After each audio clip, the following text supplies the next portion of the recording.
This weekend I uploaded my 100th video and I got my very first copyright strike.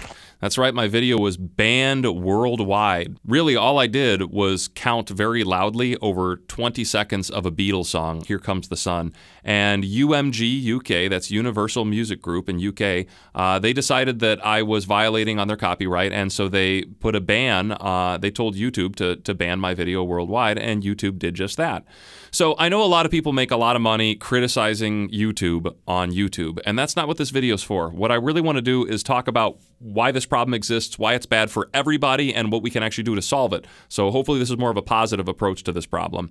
The reason this hurts me is obvious, is that I can't, make a video that's monetized to help support make free lessons for you guys. The reason it hurts anybody who wants to learn from me is obvious. Well, they can't actually learn because somebody has decided that my video is worth banning around the world for 20 seconds of me talking over some music.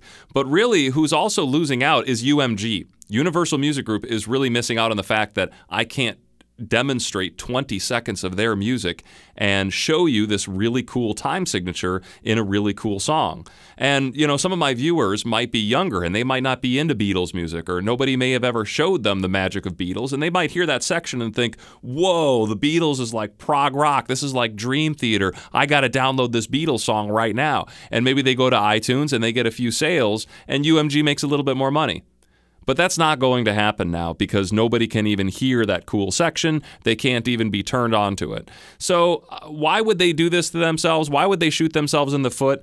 I don't think it's intentionally. I think, most of the time the answers to problems like this is somebody's just being dumb, or somebody really doesn't understand what's going on. And I'm sure somebody just paid some guy to make an algorithm that takes down any appearance of this music. The obvious way to solve this problem is to adjust this silly algorithm that UMG paid some software developer to make. Right now, the algorithm is just searching for music and taking it down and putting this copyright strike on it no matter what. But it could do things like measure how much music is being played, and then there could be a threshold. My video is over 10 minutes long, and the Beatles song that I sang over was only 20 seconds. So you could make a simple rule that says, hey, if the copyrighted music in question takes up less than 5% of the video length, then clearly this is going to be something that is a demonstrative purpose. This isn't something that they're using to resell or to claim as their own.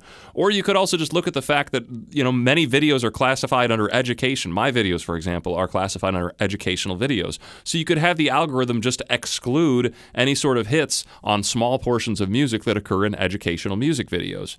This would be good for everyone, including UMG, including myself, and probably including the viewers like yourself.